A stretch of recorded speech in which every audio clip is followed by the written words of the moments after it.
ঠিক আছে। আসসালামু আলাইকুম দ্বাদশ শ্রেণীর ছাত্ররা, আশা করি ভালো আছো। আমরা জীববিজ্ঞান দ্বিতীয় পত্রের একাদশ অধ্যায় জিনতত্ত্ব ও বিবর্তন পড়ছি। তো আজকে আমরা যে বিষয়টা তোমাদের নিয়ে আলোচনা করব সেটি হলো মেন্ডেলের সূত্র। আমরা মেন্ডেলের দুটো সূত্র এবং তাদের উদাহরণসহ ব্যাখ্যাটাই মূলত আজকে আমরা শিখব। তো আমরা শুরু করি। মেন্ডেলের প্রথম সূত্র,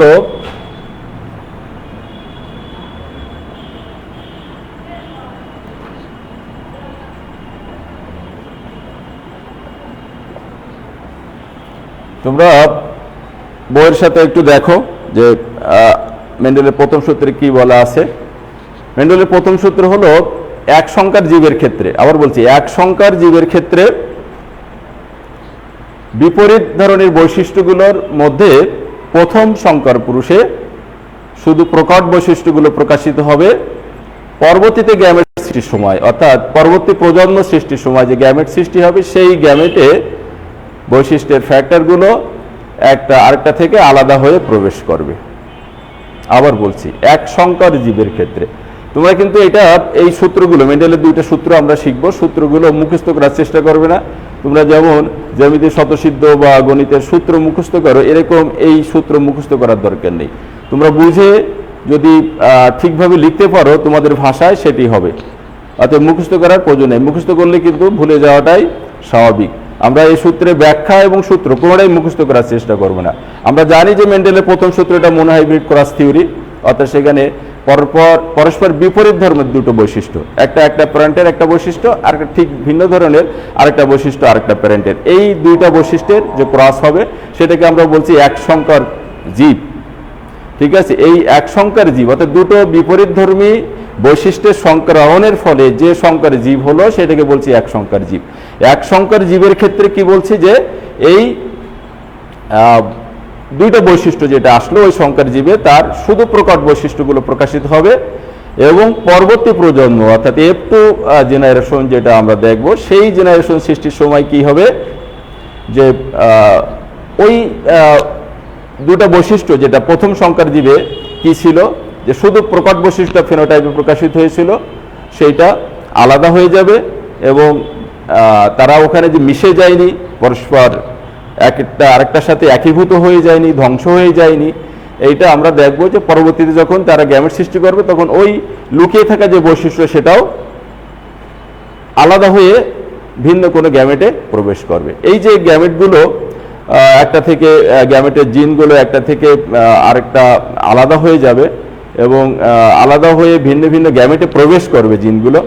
তো এই করে বলে এটাকে আমরা বলছি ল অফ সেগ্রিগেশন, অর্থাৎ আলাদা হওয়ার সূত্র, একটা আরেকটা থেকে আলাদা হওয়ার সূত্র।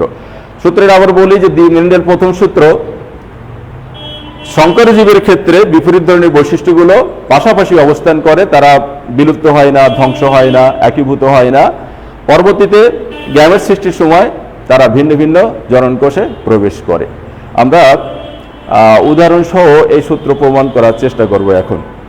তো আমরা উদাহরণটা তোমাদের বলি যে এটা সূত্রের ক্ষেত্রে আমরা দেখব যে সূত্রে কিন্তু সব ক্ষেত্রেই প্রযোজ্য, তবে মেন্ডেলের সূত্রে ব্যতিক্রম যখন আমরা পড়ব সেই সময় দেখবো যে এইগুলো শুধু ওই বৈশিষ্ট্যের ক্ষেত্রে, ওই প্রজাতির ক্ষেত্রে, অর্থাৎ স্পেসিফিক কোনো কিছুর ক্ষেত্রে প্রযোজ্য শুধু, আর সূত্র সব ক্ষেত্রে প্রযোজ্য। তাহলে সূত্রের ক্ষেত্রে আমরা যে কোনো উদাহরণ নিতে পারি। মেন্ডেল যে কাজ করছিল সেই কাজটা সরাসরি নিয়ে আসতে পারি, যেটা তোমাদের বইতে আছে।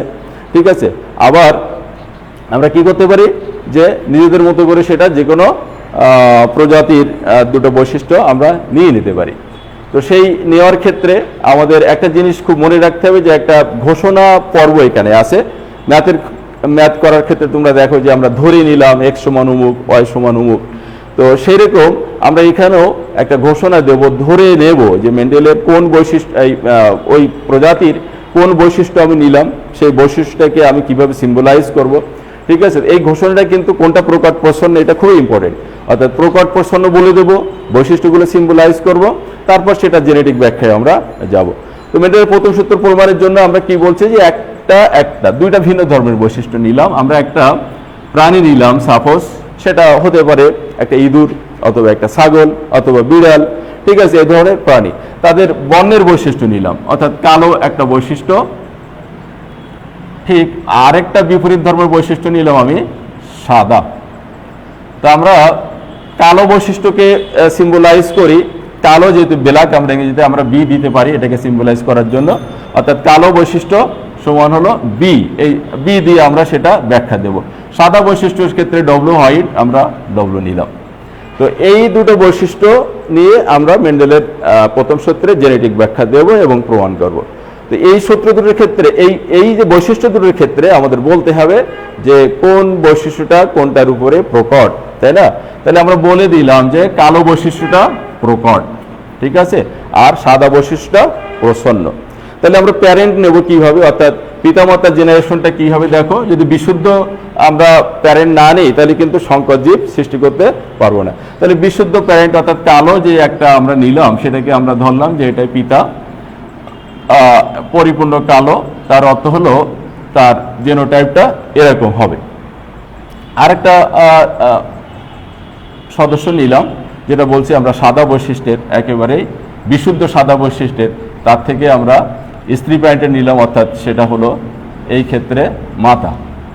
তাহলে একজন পিতা আরেকজন হলো মাতা, একটা পিতা আরেকটা মাতা। এটা কি? জেনোটাইপ। জেনোটাইপের ক্ষেত্রে কেন আমরা ডাবল নিলাম এটা তোমরা বুঝতে পারছো নিশ্চয়, যে এই ক্ষেত্রে যে দুটো বৈশিষ্ট্য পাশাপাশি অবস্থান করে, অর্থাৎ একটা বৈশিষ্ট্য প্রকাশের জন্য কি হয় যে দুটো ফ্যাক্টর বা জিন অবস্থান করে। তো এই দুটো ফ্যাক্টর বা জিন আসলে কোথায় থাকে সেটা তোমাদের একটু ব্যাখ্যা দেই, তোমরা আসলে এটা সম্ভবত বোঝো যে আমাদের ক্রোমোজোমগুলোতে এরকম, তাই না? তো ক্রোমোজোমের আমরা বলি যে লিনিয়ার পজিশনে, আসলে আরও তোমাদের গভীরে যেতে হবে, যেখানে ডিএনএ থাকে, সেই ডিএনএ ফ্র্যাকশন তো জিন। তাহলে সাপোজ আমরা এটা ক্রোমোজোম বা ডিএন যাই ধরি যে এই পজিশনটায় একটা কি আছে, সেখানে বি আছে, ঠিক সেম পজিশনে আরেকটা জিন কিন্তু এই বি আছে, তাই না? তো এই ক্ষেত্রে আমরা যে মাতা তার ক্ষেত্রে কি হবে যে একই ধরনের, দেখো যে ওই পজিশনে তার যে বর্ণ নির্ধারণকারী অর্থাৎ সাদা বর্ণ নির্ধারণকারী জিনটাও একই পজিশনে থাকবে, তার সেটা ডব্লু, এ পাশেরটাও ডব্লু। তো খেয়াল করো, তোমরা এই ক্ষেত্রে একটু বলি, তোমরা অনেক ক্ষেত্রে এই বড় বি নাও প্রকট বৈশিষ্ট্যের জন্য, ছোট বি নাও প্রচ্ছন্ন, সেক্ষেত্রে গুলিয়ে যেতে পারে বিষয়টা। আর আমরা যদি একেবারে এরকম তোমরা নিতে পারো যে কালোর জন্য বি, সাদার জন্য ডব্লু, সব ক্ষেত্রে বড়ই নিলাম, সমস্যা নেই, তোমরা যেভাবে ধরবে ঠিক সেভাবেই হবে। তো এই ক্ষেত্রে দেখো যে যখন গ্যামেট সৃষ্টি হবে, তোমরা জানো যে গ্যামেট সৃষ্টির সময় কি হয় যে ক্রোমোজোমগুলোর এই যে হোমোলোগাস ক্রোমোজোম অর্থাৎ তারা জোড়বদ্ধ যে ক্রোমোজোম সেগুলো ভেঙে যায়, অর্থাৎ একটা হয়ে যায়, দুইটা জোড়া জোড়া ভেঙে যায়, জোড়গুলো সিঙ্গেল হয়ে যায়। তাহলে কিন্তু এইখানে যখন গ্যামেট সৃষ্টি হবে এই প্রাণীদের, অর্থাৎ এটা তো প্যারেন্ট জেনারেশন, এদের গ্যামেটটা কি হবে? গ্যামেট দেখো যে একটা আসবে, তাহলে সেটা কিন্তু বি, অর্থাৎ দুটোই আলাদা হয়ে যাবে, তাহলে দুটোই আমরা বলতে পারি এই দুটো গ্যামেট। এক্ষেত্রে দুটো আলাদা হয়ে যায়, সেটাও কি হবে? সেটা হবে দুটো ডব্লু, এই দুইটা গ্যামেট তৈরি হলো।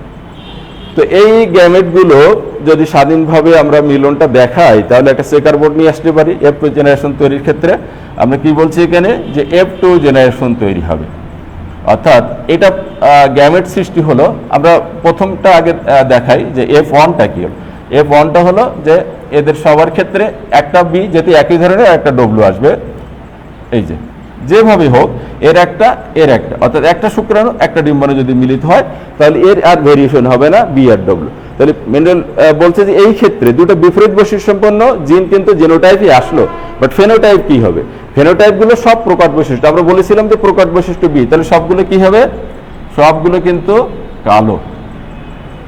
তাহলে F1 জেনারেশন, অর্থাৎ এইটা কিন্তু আমরা সংকর জীব সৃষ্টি করলাম, এই প্রথম সংকর জীব, সেটা হলো ফেনোটাইপ হলো কালো কিন্তু জেনোটাইপ মিক্সড, সেখানে কালো এবং সাদা বৈশিষ্ট্য কি আছে? পাশাপাশি আছে।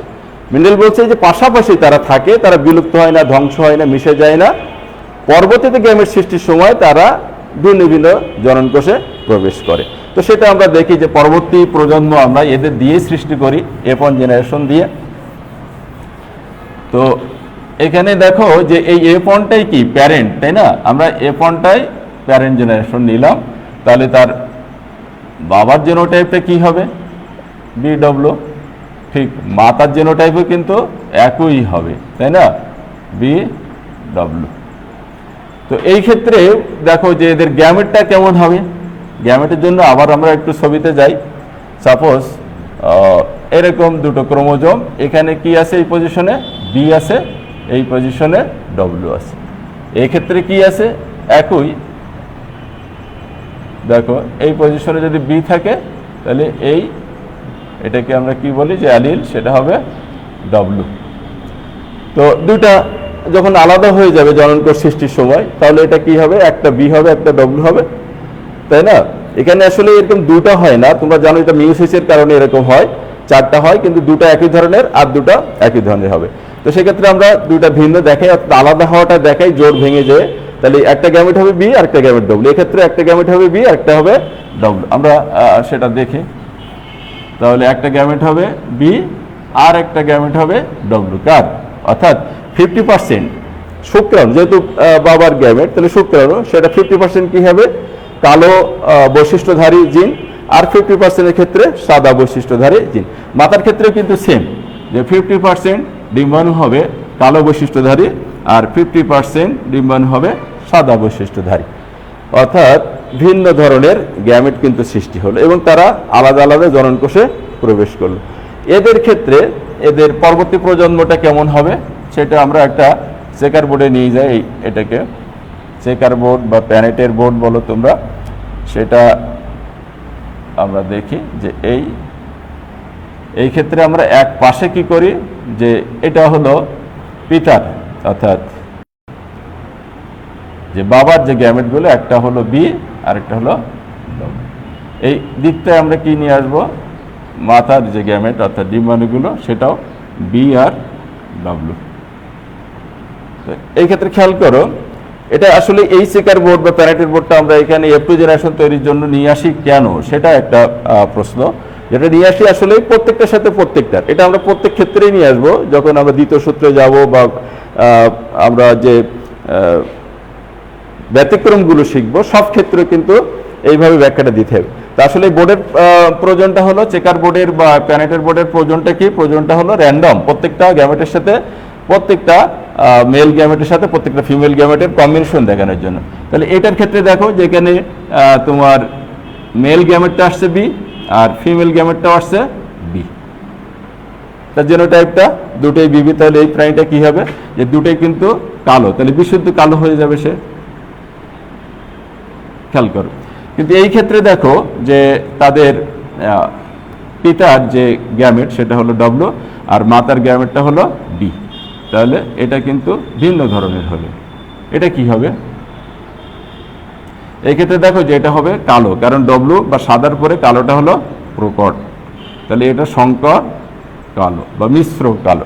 ঠিক এটাও কিন্তু একই রকম হবে যে এই B আর এই W, তাহলে এটা কি হবে? কালো সংকর। কিন্তু এই ক্ষেত্রে দেখো দুটোই W, এখানে পিতার গ্যামেট এবং মাতার গ্যামেট দুটোই W।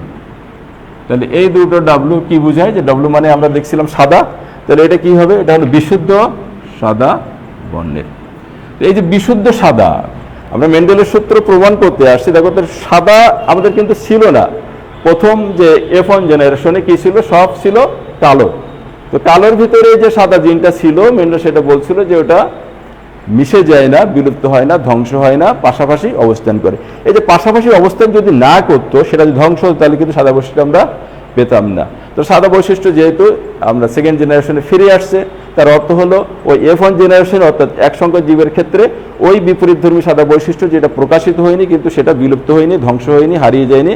কোথায় ছিল? সেটা ছিল যে পাশাপাশি অবস্থান করছিল জেনোটাইপে। ঠিক আছে, তো এইটা হলো মেন্ডেলের সূত্রের প্রথম সূত্রের প্রমাণ। এই ক্ষেত্রে আমরা এটাকে বলি যে 3:1, অর্থাৎ দেখো কালো 1 2 3টা কালো, তাহলে কালো আর সাদার যে রেশিও আসে সেটা কি হয়? কালো 3টা আর সাদা 1টা, অর্থাৎ প্রকট। এটা কিন্তু প্রকট, তাই না? তাহলে প্রকট আর প্রচ্ছন্ন, এর অনুপাত কত দাঁড়ায়? প্রকট প্রচ্ছন্নের অনুপাত, এটা কিন্তু ফেনোটাইপিক অনুপাত, সেটা কত দাঁড়ায়? 3:1। তো মেন্ডেলের এই সব ক্ষেত্রে এরকম দুইটা বিপরীত ধরনের বৈশিষ্ট্য নিয়ে যদি সেখানে ক্রস হয়, সংকরায়ন হয়, তাহলে তাদের সেকেন্ড জেনারেশনে ওই সংখ্যাজীবদের পরবর্তী জেনারেশনে কি হবে? প্রকট প্রচ্ছন্ন বৈশিষ্ট্যের অনুপাত হবে 3:1। তাহলে মেন্ডেলের প্রথম সূত্র বুঝলাম, আশা করি তোমরা বুঝতে পারছো। আমরা ঠিক এইভাবে এই মেন্ডেলের দ্বিতীয় সূত্রটা একটু দেখার চেষ্টা করি। মেন্ডেলের দ্বিতীয় সূত্র আসলে প্রথম সূত্রের মতোই, তোমরা যদি বইতে দেখো বুঝতে পারবে যে এখানে নতুন কিছু না। নতুন হলো যে ওইটা ছিল এক সংখ্যার জীবের ক্ষেত্রে প্রযোজ্য সূত্র, যে কারণে আমরা সেই সূত্রকে বলছি monohybrid cross theory. But Mendel দ্বিতীয় সূত্র হলো যে ওইরকম একটা দুইটা না, একটা দুইটা হলো এক জোড়া বৈশিষ্ট্য, সেটা মনোহাইব্রিড ক্রস। কিন্তু যদি তার বেশি বৈশিষ্ট্য হয়, অর্থাৎ এক একটা সদস্যের ক্ষেত্রে, এক একটা ট্রেটের ক্ষেত্রে আমরা দেখব যে একটা বৈশিষ্ট্য না, যেমন আমরা কালোর সাথে দেখলাম, কালোর সাথে প্রাণীটা লম্বা হতে পারে আর সাদার সাথে খাটো হতে পারে, তাহলে সাদা খাটো একসাথে যদি অবস্থান করে আর কালো লম্বা যদি একসাথে অবস্থান করে, তাহলে আমরা দেখি যে নিগ্রো মানুষগুলো কালো হয়, লম্বা হয়, আবার মঙ্গোলিয়ান চীন জাপানের মানুষগুলো কেমন হয়? সাদা হয় আর খাটো হয়। তাহলে এটা কিন্তু তাদের সাথে একসাথে থাকে, কালো আর লম্বা, সাদা আর খাটো।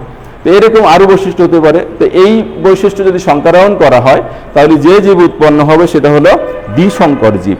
তো দ্বিসংকর জীবের ক্ষেত্রে কি হবে? মেন্ডেল বলছে যে দ্বিসংকর জীবের ক্ষেত্রে প্রথম প্রজন্ম অর্থাৎ প্রথম সংকর পুরুষে কি হবে? বৈশিষ্ট্যের শুধু ওই জোড়ের ক্ষেত্রে যে বৈশিষ্ট্যগুলো প্রকাশ, শুধু সেই প্রকাশ বৈশিষ্ট্যগুলো প্রকাশিত হবে। কিন্তু পরবর্তী জেনারেশন সৃষ্টির সময় যে গ্যামেট সৃষ্টি হবে, সেই গ্যামেটে পিতামাতার ওই জোড়বদ্ধ বৈশিষ্ট্যগুলো আর জোড়বদ্ধ অবস্থায় থাকবে না, তারা পরস্পর থেকে আলাদা হয়ে যাবে এবং স্বাধীনভাবে তাদের ইচ্ছা মতো ভিন্ন ভিন্ন গ্যামেটে প্রবেশ করবে। এই যে স্বাধীনভাবে ভিন্ন ভিন্ন গ্যামেটে প্রবেশ করে, এই জন্য ওই ক্ষেত্রে আমরা ওই সূত্রে আরেক নাম দিয়েছি যে law of independent assortment. Independent assortment মানে স্বাধীনভাবে সঞ্চারণ বা বিন্যাস, অ্যাসর্টমেন্ট মানে বিন্যস্ত হওয়া, তাহলে স্বাধীনভাবে বিন্যস্ত হওয়ার সূত্র, ঠিক আছে। অথবা এখানে দুই জোড়া বৈশিষ্ট্য মিনিমাম নিয়ে আমরা কাজ করি, যেটা কি বলবো? ডাইহাইব্রিড ক্রস থিওরি, দ্বিসংকর জীবের ক্ষেত্রে প্রযোজ্য মেন্ডেলের সূত্র। আর সাধারণ নাম কি? মেন্ডেলের দ্বিতীয় সূত্র, তাই না? তো দ্বিতীয় সূত্রের ক্ষেত্রে তাহলে আমরা কি শিখলাম? যে মেন্ডেলের দ্বিতীয় সূত্র হলো ডাইহাইব্রিড ক্রস থিওরি, তাই না? অথবা সেটাকে কি বলবো? ল অফ ইন্ডিপেন্ডেন্ট অ্যাসর্টমেন্ট, অর্থাৎ স্বাধীনভাবে বিন্যাসের সূত্র, স্বাধীন বিন্যাসের সূত্র বা স্বাধীনভাবে বিন্যস্ত হওয়ার সূত্র। সূত্রটা আবার বলি যে এই দ্বিসংকর জীবের ক্ষেত্রে প্রথম পুরুষে, অর্থাৎ প্রথম সংকর জীব যেটা আমরা বিশুদ্ধ প্যারেন্ট থেকে সৃষ্টি হয়, সেই সংকর জীবের ক্ষেত্রে শুধু প্রকট বৈশিষ্ট্যগুলো প্রকাশিত হবে। আর তারা যখন পরবর্তী জেনারেশন সৃষ্টির সময় গ্যামেট সৃষ্টি করবে, সেই গ্যামেটে পিতামাতার ওই জোড়বদ্ধ বৈশিষ্ট্যগুলো আর জোড়বদ্ধ অবস্থায় থাকবে না, তারা স্বাধীন হয়ে যাবে, একটা থেকে আরেকটা ভেঙে আলাদা হয়ে যাবে এবং স্বাধীনভাবে ভিন্ন ভিন্ন গ্যামেটে প্রবেশ করবে। আচ্ছা, তো আমরা এটার ব্যাখ্যা দেওয়ার জন্য ঠিক ওরকম উদাহরণ নেই। আমরা ওখানে যেমন উদাহরণ নিয়েছিলাম সাদা কালো, আমরা ঠিক ওইটাকে আরেকটু যোগ করে নেই। যেমন কালোর সাথে আমরা একটু আগে বললাম যে নিগ্রয়েড মানুষগুলো কালো আর কি লম্বা, আর এই যে মঙ্গোলয়েড মানুষগুলো কেমন? সহজ, তারা সাদা আর খাটো বা বেটে। তাহলে দেখো এখানে এক জোড়া, এখানে এক জোড়া, দুই জোড়া বৈশিষ্ট্য আমাদের সিম্বলাইজ করতে হবে। তো আমরা কালো বৈশিষ্ট্যের জন্য যদি সিম্বলাইজ আগেই করেছি যে কালো বৈশিষ্ট্য হলো বি, তাহলে সাদা বৈশিষ্ট্য বিপরীত ধর্মের বৈশিষ্ট্য হলো সাদা, তাহলে সাদা বৈশিষ্ট্য কি ডব্লিউ আগেই নিচ্ছি, আমরা সেটাই নিলাম। এখানে আর দুটো বৈশিষ্ট্য আছে, লম্বা আর লম্বা বৈশিষ্ট্যের জন্য আমরা কি ধরবো? সাপোজ সেটা হলো টল, টিপ, টল মানে লম্বা। আর খাটো বৈশিষ্ট্যের জন্য কি ধরবো? এস মানে শর্ট। আমি কিন্তু ছোট হাতের অক্ষর নিচ্ছি না, তোমরা সবগুলো দেখো যে বড় হাতের। এটা কেন নিচ্ছি? যে তোমরা যাতে ওই মুখস্থ করার দিকে না যাও। বইয়ে যেমন ভাষা আছে, একটা হলো এখানে প্রকটের জন্য যদি বি নিয়ে থাকে, তাহলে প্রচ্ছন্নের জন্য তারা কি নিচ্ছে? যে সাদা না নিয়ে সেটা ছোট বি নিচ্ছে। তো এইটা যাতে তোমাদের মিশে না যায়, মুখস্থ রাখতে সুবিধা হবে, কালো নিলাম ব্ল্যাক, সাদা নিলাম হোয়াইট, লম্বা নিলাম টল, খাটো নিলাম আমরা কি নেব খাটো, যে সেটা হলো শর্ট। কিন্তু এই যে জোড়বদ্ধ বৈশিষ্ট্য সেক্ষেত্রে আমাদের এই কালো সাদা বৈশিষ্ট্যের ক্ষেত্রে প্রকাট কোনটা বলে দেব, যে কালো হলো প্রকাট, আর লম্বা খাটোর ক্ষেত্রে আমরা বলে দিলাম টি, অর্থাৎ লম্বা বৈশিষ্ট্যটা প্রকাট। আমরা এখন এই দুইটা যে সদস্য একটা প্রজাতির, অর্থাৎ এটা কিন্তু আমরা বলছি হোমোসেপিয়েন্সের ক্ষেত্রে হতে পারে, মানুষের ক্ষেত্রে হতে পারে, তাহলে কালো বৈশিষ্ট্যের জন্য যে জিন সেটা তো বিবি, আর লম্বার ক্ষেত্রে পিওর লম্বা যদি হয় তাহলে টি। এটাকে আমরা কি ধরলাম, সাপোজ এটা হলো বাবা, আর সাদা খাটোটা আমরা কি নিলাম মা, তাহলে সাদার ক্ষেত্রে কি নেব, দুটোই ডব্লু,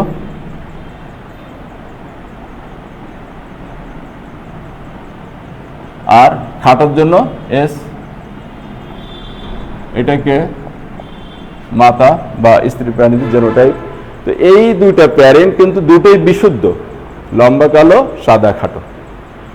তো এই একটা হলো প্রচ্ছন্ন হোমোজাইগাস অবস্থা, একটা হলো তোমার প্রকট হোমোজাইগাস অবস্থা, এবং দুটোই বিশুদ্ধ।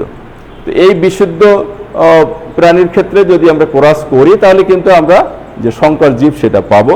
সেই সংকর জীবটা কেমন আসে আমরা খেয়াল করি, যে এই ক্ষেত্রে দেখো যে এদের জেনোটাইপটা কেমন হবে, এটা তো প্যারেন্ট তাই না, তো প্যারেন্ট তো হলো এটার গ্যামেটটা কি হবে, আমরা গ্যামেট সৃষ্টিটা দেখাই। তো গ্যামেটের ক্ষেত্রে আমরা একটু ওই আগের মতো ছবি দিয়ে তোমরা একটু বোঝার চেষ্টা করো তোমাদের মনে রাখার জন্য, যে এই ক্ষেত্রে যদি এই বর্ণ নির্ধারণকারী বিটা থেকে থাকে তাহলে এই ক্ষেত্রে কি আছে, এই লম্বা বৈশিষ্ট্য নির্ধারণকারী টি আছে। এর একই ক্ষেত্রে কিন্তু এরকম আছে, এটা বি আছে এখানে, সাপোজ এখানে আছে তার টি। তাহলে একটা যদি আলাদা হয়ে যায় একটা থেকে আরেকটা, তাহলে এর গ্যামেটগুলো সব কি হবে, একটা বড় বি আরেকটা হলো বড় টি। একটু আগে দেখলাম আমরা, আরেকটা হতে পারে সেটা সেম আমরা দেখালাম না। এক্ষেত্রে কি হবে, একটা ডব্লিউ আসবে, এটাও একটু তোমরা দেখো যে কিভাবে আসে। এইখানে সাপোজ এই যে ডব্লিউ আছে, এখানেও একই পজিশনে ডব্লিউ সাদা, আর এই একই পজিশনে কি আছে, এটা হলো শর্ট বা খাটো। তাহলে এটা যদি আলাদা হয়ে যায় দুটো ক্রোমোজোম তাহলে শুধু ডব্লিউ এস আসবে, তাই না? তাহলে এর গ্যামেটটা হবে ডব্লিউ এস। তাহলে এই দুই ধরনের গ্যামেট যদি এটার ক্ষেত্রে সব একই গ্যামেট, এটার ক্ষেত্রে সব একই ধরনের গ্যামেট সৃষ্টি হবে। এই গ্যামেটগুলো যদি মিলিত হয় তাহলে যে সংকর জীবটা সৃষ্টি হবে সেটা আমরা কি দেখবো, যে এই একটা বড় বি, আমরা বির বিপরীত বৈশিষ্ট্যকে ডব্লিউটা এর পাশে নিয়ে আসবো, আর লম্বার বিপরীত বৈশিষ্ট্য হলো খাটো, সেটা পাশে নিয়ে আসলাম।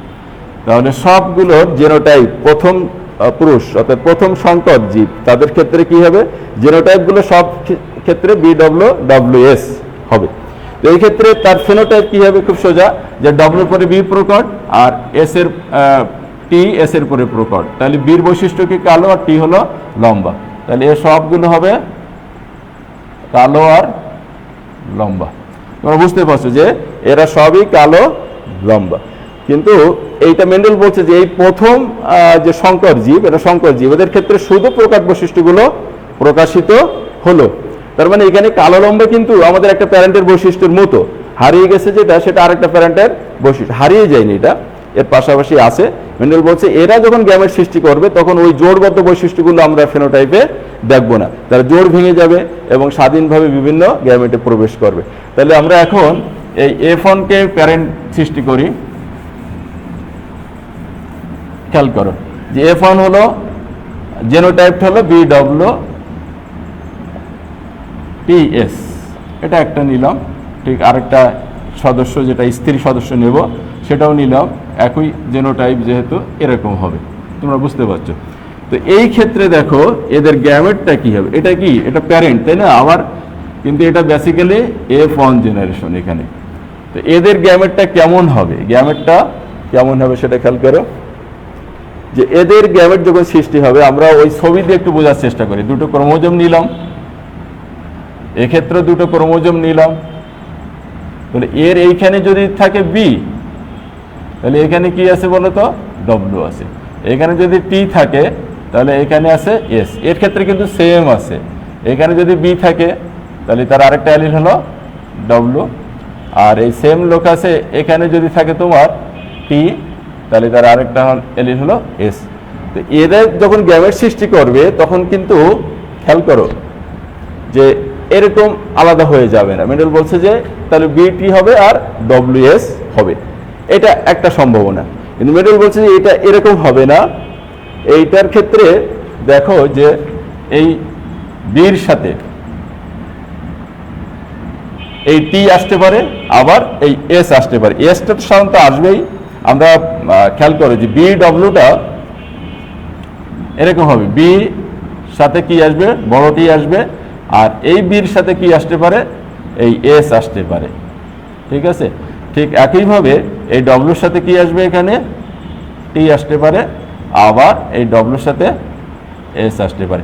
অর্থাৎ গ্যামেটগুলো খেয়াল করো যে গ্যামেটগুলো হবে কম করে 4 ধরনের। এটা 4 ধরনের কেন হয় সেটাও তোমাদের একটু ব্যাখ্যা জানার দরকার। যে এই যে ক্রোমোজোমের ক্ষেত্রে আমরা এখানে কিন্তু ভিন্ন ধরনের বৈশিষ্ট্য আছে। একটা হলো বর্ণের, আর একটা হলো লম্বা খাটো হওয়ার।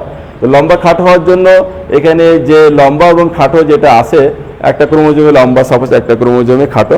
তো এটা কিন্তু তোমরা মিউসিস পড়ছো যে ক্রসিং ওভার হয়ে এই এসটা এই পাশে আসতে পারে, টিটা এই পাশে আসতে পারে। এই জন্য বির সাথে টি আসতে পারে, বির সাথে এস আসতে পারে। একই ক্ষেত্রে দেখো ডব্লুর সাথে টি কেন আসবে, যে ডব্লু তো এখানে টি আছে স্বাভাবিকভাবে, এটা আসতে পারে এটার সাথে একটা, এর একটা। আর এইটা ক্রসিং ওভার হয়ে যখন এসটা এই পাশে চলে আসবে তখন ডব্লুর সাথে এসও আসতে পারে। ঠিক আছে, তো এই ক্ষেত্রে আমরা কি দেখলাম যে গ্যামেট ন্যূনতম 4 ধরনের হবে, বাবার হোক আর মার হোক। কয় ধরনের? 4 ধরনের। আমরা এই 4 ধরনের গ্যামেট যেটা, সেইটার যে কম্বিনেশন সেটা আমরা একটু দেখি। তাহলে আমরা গ্যামেট পেলাম, ওই গ্যামেটগুলোকে কি করব, একটা চেকার বোর্ডে নিয়ে আসবো। চেকার বোর্ডটা একটু বড় করে রাখতে হবে এক্ষেত্রে।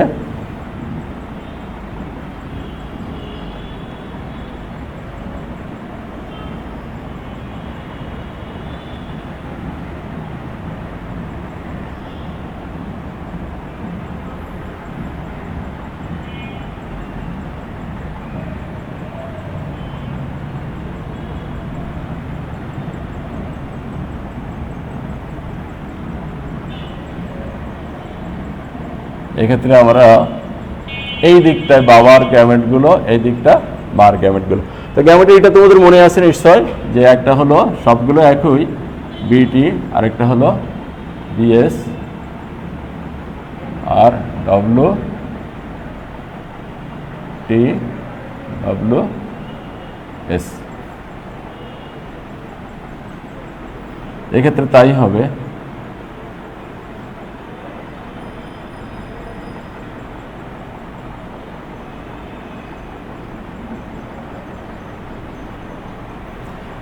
তো এই মেল গ্যামেটগুলো আর ফিমেল গ্যামেটগুলোর র্যান্ডম কম্বিনেশন দেখানোর জন্য আমরা এই চেকার বোর্ডটা নিয়ে আসলাম। তো চেকার বোর্ডের ক্ষেত্রে দেখো যে কি হবে, প্রথমটা কি হবে, যে এই গ্যামেটের সাথে এই গ্যামেটের যদি সন্নিবেশটা হয় তাহলে দুটোই কি হলো, বিবি আর টি টি। ঠিক আছে, এই গ্যামেটের কি অবস্থা হবে, আমরা এর ফেনোটাইপটা পরে আসে, আগে জেনোটাইপটা লিখে নেই। এটা হবে বিবি টি এস।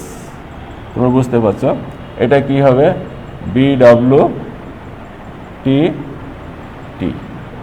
এটা কি হবে, বি ডব্লিউ টি এস। এটার ক্ষেত্রে কি হবে, বি বি টি এস। বুঝতে পারছো তো, বি বি টি এস। এটার ক্ষেত্রে কি হবে, বি বি এস এস। আমরা কিন্তু ভিন্ন ধরনের গ্যামেট এখানে পেলাম, একটু খেয়াল করো, বি ডব্লিউ টি এস। আচ্ছা, এটার ক্ষেত্রে কি হবে, বি ডব্লিউ এস এস। এটা কি হবে, বি ডব্লিউ টি টি।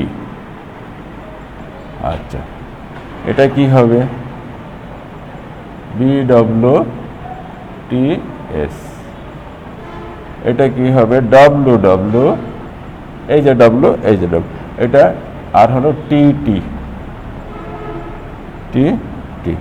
এটার ক্ষেত্রে কি হবে, ডব্লিউ ডব্লিউ টি এস। এটার ক্ষেত্রে কি হবে BW TS BW SS এটার ক্ষেত্রে কি হবে WW TS এটার ক্ষেত্রে কি হবে WWSS এগুলো জেনোটাইপ। তোমরা বুঝতে পারছো জেনোটাইপ আমরা কিভাবে নিলাম যে মেল গ্যামেটের সাথে ফিমেলের এই গ্যামেট, সাপোজ এই গ্যামেটের সাথে যদি এই গ্যামেট আসে তাহলে BBSS। তো জেনোটাইপের কম্বিনেশনটা এরকম র্যান্ডম হবে। এর ফেনোটাইপ যদি আমরা লিখি তাহলে কি হবে দেখো যে এটা হলো, আমরা গোল দেওয়ার দরকার নেই, BBTT। তো বিতে বেলাক, টিতে লম্বা, তাহলে এটা কিন্তু কালো লম্বা, তাই না? কালো লম্বা। আমরা কালো লম্বাগুলো যদি এরকম কালো লম্বাগুলোরে আমরা সার্কেল গোল দিলাম, ঠিক আছে? তাহলে এটা কয়টা হয়? এটা কিন্তু গোল কালো লম্বা। এটা কি হবে? এইটা তো কালো, এটা কি যে এস এর পরে টি প্রকার, তাহলে এটাও লম্বা, তাহলে এটাও তোমার কালো লম্বা। এটা কি হবে? ডাব্লু পরে বি প্রকার অর্থাৎ কালো, আর টি তো লম্বা, তাহলে এটাও গোল সার্কেল। এটা কি হবে? এটা যেহেতু বি প্রকট তাহলে কালো, আর টি লম্বা, তাহলে এটাও গোল। এক্ষেত্রে তাই দেখো, এই ক্ষেত্রে দেখো যে এটা কালো কিন্তু এখানে লম্বা বৈশিষ্ট্যের অর্থাৎ প্রকট জিনটা নেই, প্রচ্ছন্ন, তাহলে এটা কি হবে? কালো আর খাটো। আমরা নতুন একটা ট্রেড পেলাম, কালো খাটো। তাহলে এইটাতে আমরা ত্রিভুজ দিলাম, ঠিক আছে? ত্রিভুজ দিয়ে প্রকাশ করলাম, কালো আর খাটোরে ত্রিভুজ দিলাম। তাহলে এটা কি হবে? এটা কিন্তু কালো লম্বা, কারণ বি প্রকট টি প্রকট, তাহলে এটা কিন্তু সেই সার্কেল। এটা কি হবে? বি প্রকট কালো, আর এটা হলো দুটো এস যেহেতু খাটো, তাহলে এটা কিন্তু ত্রিভুজ কালো খাটো, ঠিক আছে? এটা কি হবে? এটা হলো কালো লম্বা, তাহলে গোল অর্থাৎ সার্কেল। এটাও কালো লম্বা, সেটাও গোল। এটা কি হবে? এটা কিন্তু সাদা আর লম্বা। তো সাদা লম্বা এটা আমরা নতুন পেলাম, এর জন্য একটা সিম্বল আমরা দেই। সেটা সাপোজ আমরা দিলাম যে চতুর্ভুজ, এরকম একটা চতুর্ভুজ দিলাম, কালো এই সাদা আর লম্বার ক্ষেত্রে নতুন বৈশিষ্ট্য। তো সেটা আমরা এখানে লিখি, সেটা হলো সাদা লম্বা কি দিলাম এরকম চতুর্ভুজ। তাহলে এটা কি হবে? এটাও দেখো যে সাদা লম্বা, তাহলে এটাও চতুর্ভুজ দিলাম আমরা। আচ্ছা, এটা কি হবে? এটাও কালো লম্বা, তাহলে এটা গোল। এটা কি হবে? কালো আর খাটো, তাহলে কালো খাটোতে আমরা কি দিয়েছিলাম? ত্রিভুজ। আচ্ছা, এটা কি হবে? সাদা আর লম্বা, তো সাদা লম্বার ক্ষেত্রে আমরা চতুর্ভুজ দিয়েছিলাম, ঠিক আছে? বাট এইটা দেখো কোনোটার সাথে মেলে না, এটা যে এক প্যারেন্ট বৈশিষ্ট্য, এটা হলো সাদা আর খাটো, তাহলে এটার যদি আমরা স্টার মার্ক দেই তাহলে এটা আলাদা একটা টেট। তো সেই ক্ষেত্রে দেখো ওইটাতে আমরা কি বলছি? সাদা আর খাটো, এটা প্রচ্ছন্ন হোমোজাইগাস অবস্থা, সেটাতে আমরা কি দিলাম? Star mark. এটা সংখ্যার দিক দিয়ে দেখো যে কয়টা কালো লম্বা অর্থাৎ গোল আসলো, 1 2 3 4 5 6 7 8 9টা। তাহলে আমরা কয়টা পেলাম? এখানে 9টা পেলাম। এই কালো খাটো দেখো অর্থাৎ ত্রিভুজ যেটা, সেটা হলো 1 2 আর 3টা। ঠিক এইভাবে সাদা লম্বা আমরা 3টা আছে, দেখো সাদা লম্বা চতুর্ভুজ 1 2 3টা, কিন্তু সাদা খাটো যেটা সেটা কিন্তু আছে একটা। তার অর্থ হলো যে আমরা এই দুইটা কিন্তু একেবারে মিশ্র বৈশিষ্ট্য পেয়েছি, যেটা প্যারেন্টের বৈশিষ্ট্য ছিল কালো লম্বা আর সাদা খাটো, আর মাঝখানে যেটা দেখো যে মিক্সড কালো খাটো আর সাদা লম্বা। এটা যেহেতু পেয়েছি আমরা, সেহেতু মেন্ডেলের দ্বিতীয় সূত্রের এইটাই প্রমাণ যে এই বৈশিষ্ট্যগুলো খাটো এবং সাদা বৈশিষ্ট্য যেটা প্রথম সংখ্যার পুরুষে সেটা হারিয়ে গিয়েছিল আমাদের আপাতত মনে হয়েছিল, কিন্তু সেটা যে হারিয়ে যায়নি এবং তারা জোড় ভেঙে কিন্তু আলাদা হয়ে ভিন্ন ভিন্ন গ্যামেটে স্বাধীনভাবে যদি প্রবেশ না করতো তাহলে কিন্তু আমরা সব কালো লম্বা বা সাদা খাটো পেতাম। কিন্তু এখানে কি হয়েছে? কালোর সাথে খাটো আসছে, আবার সাদার সাথে লম্বা আসছে, তার অর্থ হলো যে তারা জোড় ভেঙেছে এবং স্বাধীনভাবে ভিন্ন ভিন্ন গ্যামেটে প্রবেশ করছে। তো এই ক্ষেত্রে দেখো যে মেন্ডেলের প্রকট একেবারে হোমোজিগাস অবস্থা বৈশিষ্ট্য যেটা ছিল প্যারেন্টের, সেই ধরনের কালো লম্বা বৈশিষ্ট্য পাই আমরা 9টা ফিনোটাইপে, আর ওর প্রচ্ছন্ন অবস্থা যেটা ছিল সেটা একটা পাই, আর মিশ্র বৈশিষ্ট্যের 3 অবস্থাটা পাই। জন্য এই সূত্রকে আমরা কি বলি যে 9:3:3:1, এটা F2 জেনারেশনের ফিনোটাইপিক অনুপাত। তো তোমরা মনে হয় বুঝতে পারছো মেন্ডেলের সূত্র দুটো এবং তার ব্যাখ্যা তোমাদের বইতেও বিভিন্নভাবে উদাহরণ আনা হয়েছে এবং ব্যাখ্যা দেওয়া হয়েছে। তবে আমি আবারও তোমাদের কাছে বলছি যে তোমরা মুখস্থ করার চেষ্টা করবে না, সিম্বলাইজ যেটা সেটা নিজের মতো করবে, প্রকাট প্রশ্নের ঘোষণাটা নিজের মতো করে দেবে, এবং জিনোটাইপ এই যে ফরম্যাটের ব্যাখ্যায় তোমরা আসবে দেখবে যে ঠিক এভাবেই মিলে যাবে। অর্থাৎ তোমরা প্রমাণ করতে পারবে যে কোনো বৈশিষ্ট্য নিজেরা নিয়ে সিম্বলাইজ করে, তাহলে আর মুখস্থ করা লাগবে না। তো ধন্যবাদ সবাইকে।